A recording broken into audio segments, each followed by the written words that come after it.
opened YouTube. Perfect. In 3, 2. Hey everybody, it is Trags alongside Alex Barth and Evan Lazar, our Patriots CLNS team coverage. Josh Gordon is a go, and that is music to every Patriots fan's ear, and certainly, guys, I'll start with you, Evan. It's got to be music to Tom Brady's ears. Yeah, it's go time now for Josh Gordon, right? I mean, it's go time for this offense. They have a playmaker on the outside now that can take the top off the defense and do some things on the perimeter.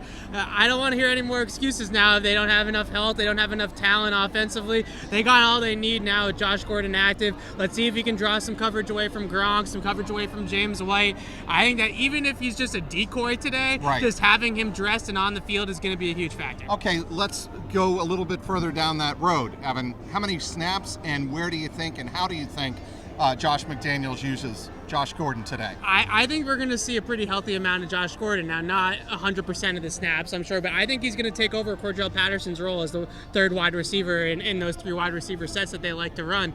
I would say that we're looking at somewhere between 35 to 45, 50 snaps in this game. There's a scenario where if he's just having a great game, you just can't take him out. So we'll see how it goes. I think in terms of route tree, we expect a lot of goes, a lot of post corners, a lot of ins, outs, digs, that type of stuff. I think it's going to be 3 or 4 different routes for the most part for Josh Gordon today, maybe a few slants here and there, but it's not going to be too complex in terms of the scheme. All right, Alex, get your read on Josh Gordon and what you think the realistic expectations are.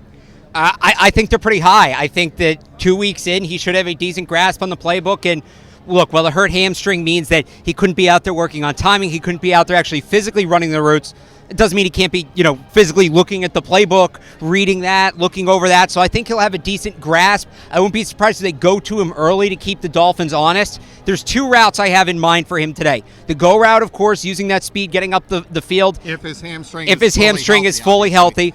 And that slant, right? The play that's been on a loop on Twitter for the last 2 weeks, him burning Aqib Talib here in 2013, right? Yeah.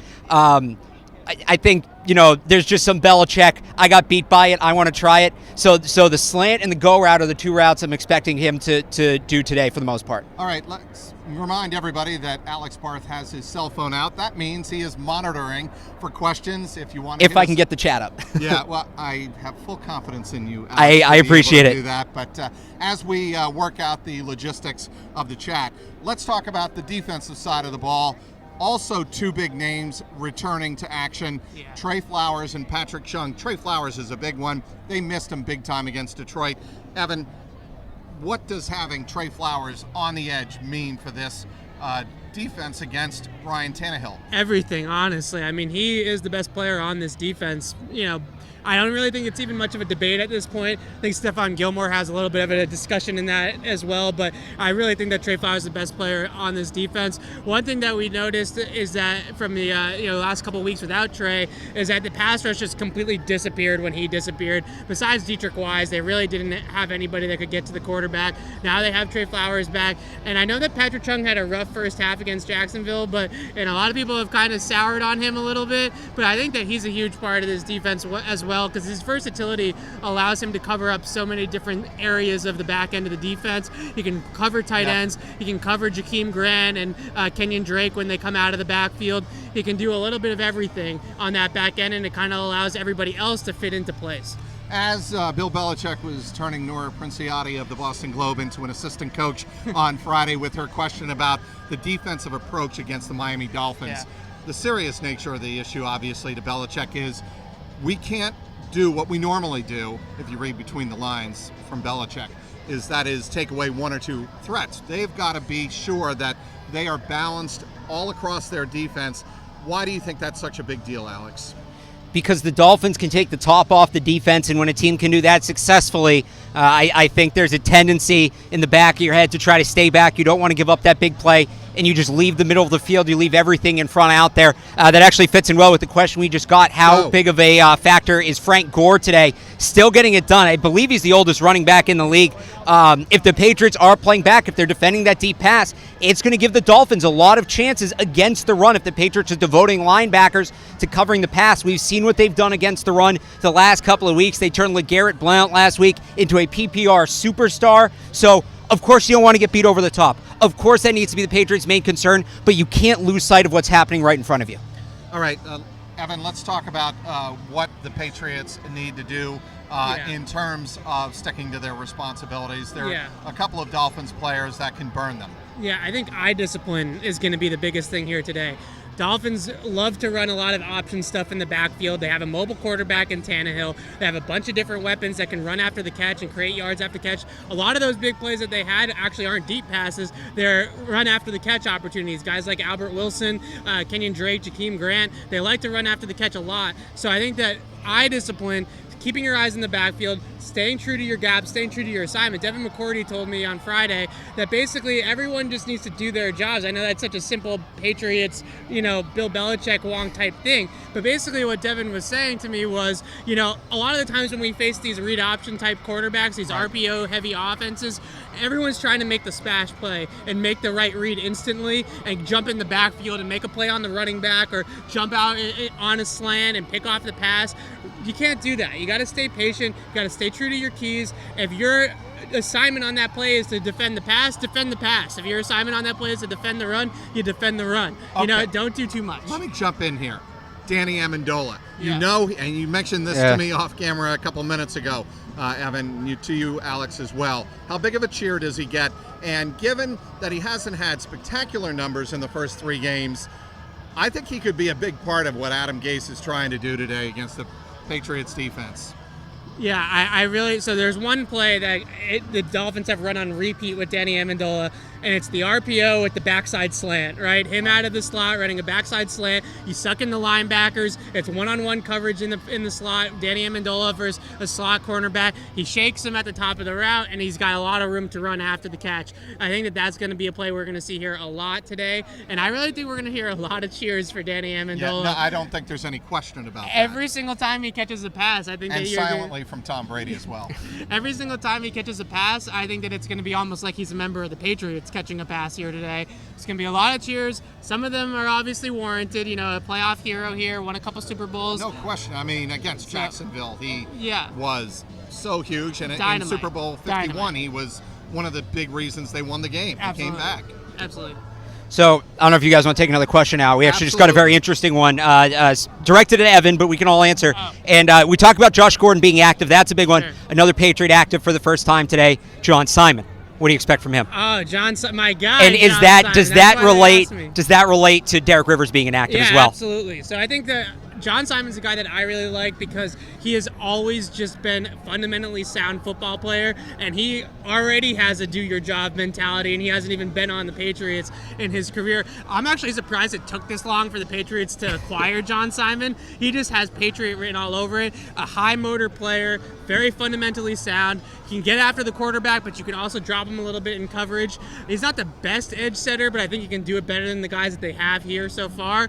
So I'm really excited to see what John Simon does today because he's just a veteran player that gets how to play football. He's not necessarily the most athletic guy or the most explosive guy. He's just a football player. Reminds me a ton of Rob Ninkovich. I hate making those types of comparisons because Nink was such a great player for the Patriots, but in terms of his role and his ability to rush the passer and also do some stuff in coverage, he reminds me a lot of that Akeem Ayers, Rob Ninkovich type player. All right, 2 players that are inactive. I think Derek Rivers, is he ever going to get back on the field? And secondly, Keontae Davis. Those 2.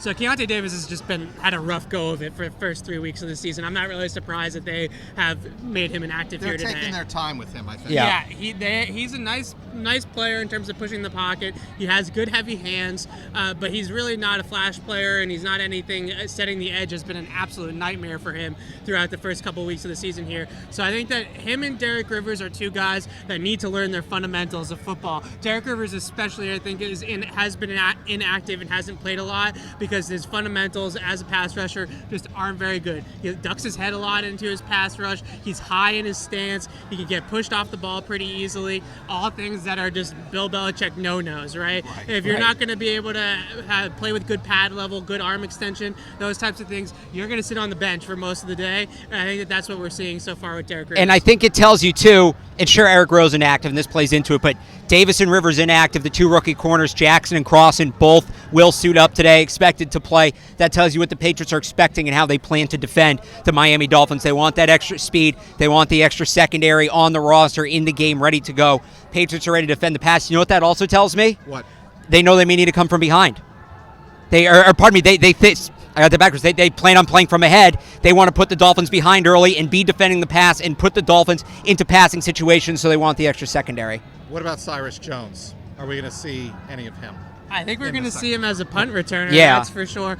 And in the secondary... I got to tell you, not to cut you off. No, go ahead. When I saw him in the secondary on Sunday night in Detroit, my eyes almost came out of my Well, head. let's not forget, he played linebacker. He was essentially playing linebacker. That's a fair point. Right. He was playing like a chung roll, Right. essentially, which is something that he had kind of transitioned over to in practice when they got him back a few weeks ago. He mentioned to us that he was playing safety in practice. So this is nothing new. I kind of like it, honestly, and only because they've had such trouble covering running backs with their linebackers, and Cyrus is going to be a better cover guy than a guy like a Landon Roberts is, for instance. So I think that having his athleticism, his speed as a cover guy against running backs, now, didn't work out too well with Theo Riddick. Theo Riddick shook him and beat him for about a 25-yard gain in that Detroit game. But we'll see what happens. I don't think that we see a ton of Cyrus today, but at the same time, a lot of these skill players of Miami, guys like Jakeem Grant, for instance, he's not really he's positionless. Like, I have a tough time kind of putting a position on him. He's not really a wide receiver. He's not really a running back. He reminds me of he's an offensive weapon. You know, he's right. What was the term for Denard Robinson? In Jacksonville, offensive weapon, right? He's an athlete, right? You know, like that's how you would recruit him. If you were a college team, you would call him an athlete. That's kind of what Jakeem Grant is. So they have a lot of those types of guys. Okay. Given what Miami wants to do in RPOs and with Ryan Tannehill, does that mean we're going to see a lot of Dante Hightower on the edge? And obviously Hightower, we should point out, had a response to Michael Lombardi, who said, I would put him at defensive end and just leave him there. Yeah. And obviously Hightower said he's not my coach. Yeah. But what would you do with Dante Hightower right now? I would definitely put him on the edge. I think that the main thing that I always have said about Dante Hightower is that he's a guy that likes to play in a phone booth, right? You got to bring him forward, or you got to let him smash guys in the running game. Having him play in space and dropping into coverage 10 yards off the line of scrimmage and trying to keep up with these running backs, that was never his role, whether it's now or 5 or 6 years ago when he was at his peak. It was never something that he did well. It was never something that they really asked him to do well. So I think that mainly with Dante Hightower, let's put him on the edge. One thing I will say about the RPO thing quickly, watch out for the inverted pass rush, right? A-gap blitzes and dropping the defensive ends, because, like I said, they love to run those slants with Danny Amendola on the backside of the formation. How about sneaking a defensive end underneath those a couple times and seeing if you can bait Ryan Tannehill into an interception? I wouldn't be so surprised if you see Dante Hightower doing that a little bit. Maybe John Simon as well, who had some luck doing that in the past. Those inverted pass rushes, I think, drive a lot of people crazy. But at the same time, with this RPO offense, you're really not going to get a lot of pressure on the quarterback anyways on the edges, because they get the ball out so quickly, or they read the play so quickly. So trying to drop some guys over the middle is really going to be the key. But if you drop the middle linebackers over the middle, and Tannehill's just going to hand the ball off to the running back, and it's going to be a gain of 5-6 yards on the ground, because he's just going to read that, and he's going to put the ball in the running back's hands, and he goes. So watch and see if maybe the defensive line drops a little bit in coverage today. Okay, as we wrap it up, we need predictions. Patriots have not lost 3 in a row since they lost 4 straight in 2002. I'm going to start. I think the Patriots keep that record going. I don't think they lose today. This is an urgent game. I think they have enough healthy bodies back. And I think the Patriots get the job done today, 31-17. Josh Gordon has 3 catches, 50 yards, and a red zone touchdown. Ooh, I like it. Say you, Evan. Trags, I love the positivity. Well, I said 27-20 on our Periscope this morning. I'm going to stick with that. I think this game looks a lot like the Houston game, where the Patriots are in control, but it's not necessarily the most pretty 4 quarters of football. But because they're at home, and because hopefully a little bit better play from the line of scrimmage, that's the key here today. Beating up the Dolphins on the line of scrimmage is going to make or break this game for the Patriots. I think they get back to that a little bit. 27-20, maybe a late touchdown by Miami makes this thing close. Alex. I'm going to go with the Miami game from 2016, the game where Garoppolo got injured. I think the Patriots get up early. They get a big lead. The Dolphins kind of sneak back late, make it interesting. sort of like that Houston game as well, but I like Patriots 31-28. There you have it. We have Patriots across the board to get back on track and avoid their first 3-game losing streak since 2002. We'll have you covered, of course, on CLNSmedia.com and on Twitter at PatriotsCLNS. We'll have you covered during the game and, of course, after the game. He's Evan Lazar, Alex Barth. I'm Mike Petraglia inside Gillette Stadium. Talk to you after the game. Enjoy the game, everybody. And I got to turn the broadcast off, so. Next week I go first on predictions.